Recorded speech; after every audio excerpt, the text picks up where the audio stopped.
might be. We'll find out soon. All right. You ready, man? Yes. All right. Ladies and gentlemen, Scott Rose, the Bitcoin comedian. Hey, everybody. How are you guys doing tonight? Having fun? My name is Scott Rose. I run a company called Scott World, and a very creative name. I'm a certified FileMaker Pro developer. I've been doing it since 1992, and I've been creating FileMaker Pro databases for clients all around the country. And you know FileMaker Pro? Nice. All right, cool. More recently, I've become enamored with Bitcoin, and now I'm offering digital currency consulting as well. And later this year, I'm going to be releasing the world's first Bitcoin plugin for FileMaker Pro. It's going to be a big year for Bitcoin. Thanks. And one of my claims to fame, besides looking like Clay Aiken, is that I traveled around the country with Apple Computer for 6 years. This is a picture of me and Steve Jobs, my idol. And I spoke at all of Apple's major conventions for 6 years, and I opened up the first 21 Apple retail stores around the country. So tonight, I'm excited to talk to you guys about Bitcoin. And it's a revolutionary new technology, but what is it exactly? Well, Bitcoin is the world's first global, decentralized, digital, programmable money. It's a lot of words, isn't it? Well, more simply, Bitcoin is independent money. We all know how important it is to have the separation between church and state. Well, you can sort of think of Bitcoin as the separation of money and state.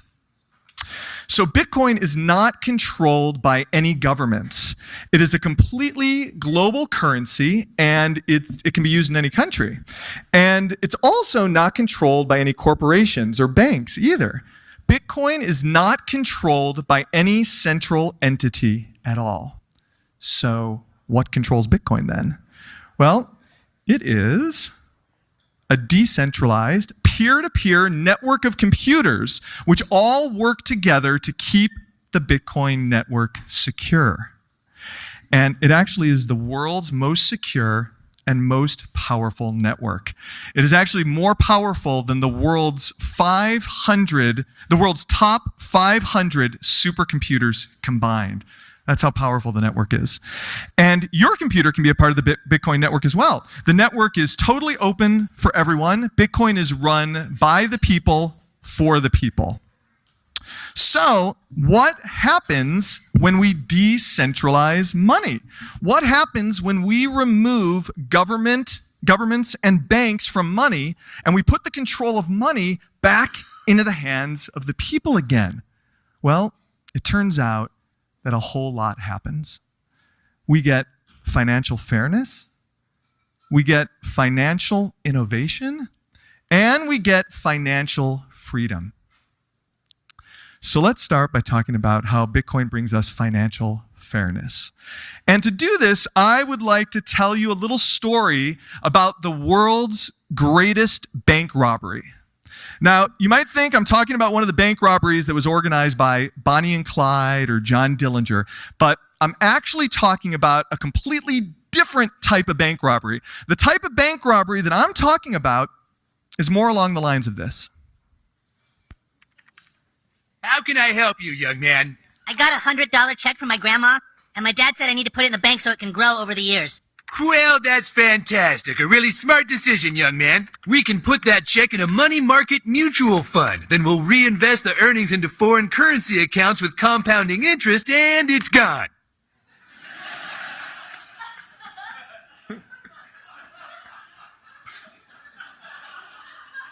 What? It's gone. It's all gone. What's all gone? The money in your account. It didn't do too well. It's gone. What do you mean? I have $100. Not anymore, you don't. Poof. Well, what can I do to get back I'm sorry, sir, but this line is for bank members only. I just opened an account. Do you have any money invested with this bank? No, you just lost it all. Then please stand aside for people who actually have money with us. Next, please. Hey! Hello, Mrs. Farnickel. How are you today? Making a deposit, are we? Great. We can just put that into your retirement account and make it go to work for you, and it's gone. What? Sorry, yeah, that's gone. Please step aside for people who actually have money with the bank. Next, please. Dad! Hey, I'm trying to teach my son the importance of savings. You already lost his money? Oh, Mr. Marsh, don't worry. We can just transfer money from your account into a portfolio with your son, and it's gone! This line is for people who have money with the bank only. Please step aside.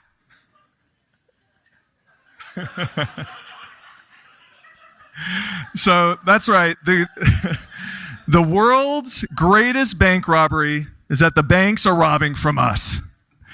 And they steal from us in dozens of different ways. I don't have time tonight to tell you the 129 ways I documented at home, but one of the sneakiest ways they steal from us is through inflation. Economist John Maynard Keynes said this about inflation. Through inflation, governments can confiscate secretly and unobserved the wealth of their citizens, and it can be done in a manner which not one man in a million is able to diagnose. Now, I don't know about you, but this sounds like a warning to me. But instead of taking this as a warning, our banks and our government took this as an instruction manual on how to control our country's money supply. And so the banks and the Federal Reserve are allowed to print money out of thin air. There's nothing backing the US dollar. The US dollar is no longer backed by gold. Every time a bank gives out a loan to someone, they create the money for that loan out of thin air. Every time the Federal Reserve buys a government bond, they create that money out of thin air. And the more they print, the more it devalues our existing dollars, which we have already earned. Take a look at this chart. This is the purchasing power of the US dollar. And you notice that the purchasing power of the dollar has lost 96% of its value since 1913. If you had $1,000 in 1913, it would only have $40 worth of purchasing power today. Now, sure, your bank account balance, of course, would still say $1,000, but the difference is that in 1913, $1,000 could buy you two brand new automobiles, one for you, one for your spouse. How many brand new cars can you buy today for $1,000? This is about all you can get. So now if you or me were to print money out of thin air, we would get thrown in prison for counterfeiting, but the banks and the Federal Reserve, they're allowed to commit this crime every day. And you might hear the Federal Reserve say that inflation is on target. It's only 3% this year. Well, first of all, that number's a lie, because when they calculate the inflation numbers, they don't include little unimportant things like food and gas. You know, I mean, like who needs food and gas, right? Now, when you do include those things, the real inflation numbers are something like 8 to 10%.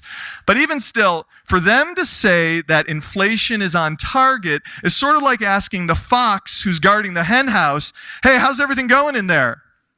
Chicken attrition's on target. Very good for the fox, not so good for the chickens. We're the chickens, everybody. And that is one of my favorite things about Bitcoin. Your Bitcoins cannot be devalued through inflation. Why? Because Bitcoins cannot be printed out of thin air. There will only be 21 million Bitcoins in circulation. And if that doesn't sound like enough, note that each Bitcoin is divisible down to 8 decimal points. So there are plenty of Bitcoin units to run a global economy. And everybody has to earn Bitcoins equally. You can sell your products and services to earn Bitcoins, like we're selling t-shirts and other merch for Bitcoins tonight. Or you can purchase Bitcoins with money that you've already earned. Or you can earn Bitcoins by becoming a Bitcoin miner. Bitcoin miners are the people who protect the security of the Bitcoin network, and they get Bitcoins in return for that. So that is financial fairness. So now let's chat about how Bitcoin brings us financial innovation. You know, we're here in the year 2015. It's really, truly amazing times. I mean, we're living in a global, interconnected, instantaneous society. We can instantly send an email to anyone in the world for free. We can video chat with anyone around the globe from a little supercomputer that lives in our pockets. With one click, we can self-publish a book or a blog article, and anybody on the planet can download it or read it immediately. We can stream live television shows from anywhere, including an airplane. We can get GPS directions from our cars with live traffic updates. We can even witness a revolution instantly through Twitter, breaking news at the speed of light. But what happens when we need to transfer money to someone else? We're instantly sent back in time. I mean, it's like we have our very own time machine. If you ever wanted to time travel, now you got it. No matter which way we choose to send money to someone, there are tons of problems. And just a few of the problems with sending money is that it's slow, it's expensive, and it's completely insecure. All of these payment methods have different problems. Here, you can just pick and choose your favorite problems from the list. High fees to receive, high fees to send, currency exchange fees, lengthy delays, security issues, privacy issues, fraud, chargebacks, bounce checks, identity verifications, unauthorized charges, minimums, maximums, not available in every country. The list goes on and on. And don't even get me started on credit cards, by the way. How can it be a security code if I'm telling everybody what it is, right? It's ridiculous. And every time you pay with your credit card, you're trusting that the merchant is going to keep all of your personal information safe and secure. We should ask Target and Home Depot how that's going. 100 million customers hacked, all their personal information and all their bank information. And that's actually part of the reason why we have 13 million cases of identity theft every year in America. I mean, identity theft is a real problem that ruins people's lives. And the great news is that Bitcoin solves all of these problems. Bitcoin enables instant money transfer between any two parties globally. There are no fees to receive payments. Can you imagine if you run a business, how much that could save you in credit card fees every single month? Now, if you send payments with Bitcoin, it will cost you about 3 cents to send your payment, but that 3 cents is no matter how large your transaction is. So even if you sent like $10,000 to someone, it would still just be 3 cents. There are no delays, no more waiting 3 to 4 business days for PayPal to deposit the money into your checking account. Everything is instant. There are no reversals. There's no credit card chargebacks or bounce checks. Each transaction is completely secure. Your confidential information cannot be compromised. Each transaction is as private as you want it to be. You get to choose how much personal information you feel comfortable revealing to the other party. There's no minimum amounts, no maximum amounts. You can send a few cents or you can send a few $1 million. It's all the same to the Bitcoin network. It treats all the transactions just like data, just like sending an email. And you are in complete control of your money. Nobody can take your money without your permission. No more unauthorized charges on your credit cards, for example. Although Bitcoin's not a credit card, you know what I'm saying. And it only takes a few seconds to get set up with Bitcoin. All you have to do is download a Bitcoin wallet app to your smartphone and you're all set. Right now, the 3 best mobile wallets on the market right now are Airbitz, Bread Wallet, and Mycelium. And once you download these apps, you'll get your own QR code for receiving Bitcoins. That's my QR code up there. And if somebody wanted to instantly send me Bitcoins, all they would have to do is just scan my QR code, and about 1 second later, the money will instantly show up in my Bitcoin wallet app. And you could put this QR code on your blog to receive instant donations from anyone around the world. You can put the QR code on your invoices to receive payments from clients. You can even hold up a sign with your QR code on it. This guy held up his Bitcoin QR code at a football game on ESPN. And you're not going to believe it. He received $20,000 in donations from strangers around the world. I mean, people just scanned his QR code and sent him money. You don't even need to know the person in order to send them Bitcoins. You just scan their code, send them money. There's even a service called ChangeTip that lets you instantly send Bitcoin donations to people on Twitter, Reddit, YouTube, Facebook, and a whole bunch of other sites. Strangers sending money to each other on the internet instantly with just one tweet or one comment. This was never possible before Bitcoin. And that is true financial innovation. So finally, I'd like to talk about how Bitcoin brings us financial freedom. We have a little problem going on right now where the banks suppress our freedoms through financial censorship. Now, in a truly free society, we should really be able to engage in a financial transaction with anybody that we choose, as long as we're not hurting anybody else. But the banks and the government don't really see it this way. For example, Chase Bank shut down the bank accounts of hundreds of porn stars in Los Angeles, which is a perfectly legal profession. Chase Bank apparently did this for quote-unquote moral reasons. Now, I'm not so sure if the too big to fail banks should be talking about morality. Do you guys? Another example, PayPal froze all the funds of a political organization called the Swiss Gold Initiative. The Swiss Gold Initiative was trying to bring back fiscal responsibility to the Swiss National Bank by limiting how much money that they could print out of thin air. It sounded like a good idea to me, but the Swiss National Bank, of course, did not like that idea. They publicly opposed the initiative, and they ordered PayPal to permanently freeze all of their funds. And they can no longer receive any donations, and the initiative failed. Another example of financial censorship, marijuana dispensaries in Colorado. It's completely legal to buy and sell marijuana in Colorado. But the marijuana dispensaries cannot accept credit cards. They can't even open up a bank account because no bank in the entire country will do business with them. Why? Because they're considered a high-risk business. I know, it's super high risk to sell plants from Mother Nature, right? I mean, especially medicinal plants, very, very high risk. And then there's WikiLeaks. There has been a global banking blockade against WikiLeaks since 2010. Now, I personally happen to think that WikiLeaks is one of the more important institutions of our time because, because they use the freedom of the press to expose war crimes, government corruption, unconstitutional spying, and many other atrocities that undermine our individual freedoms.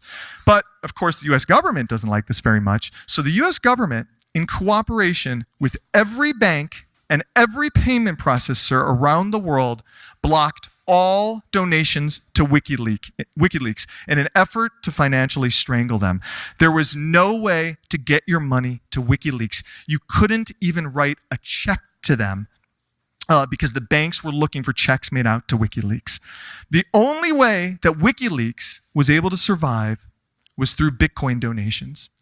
WikiLeaks received over $1 million in Bitcoin donations because Bitcoin transactions cannot be censored and they cannot be blocked.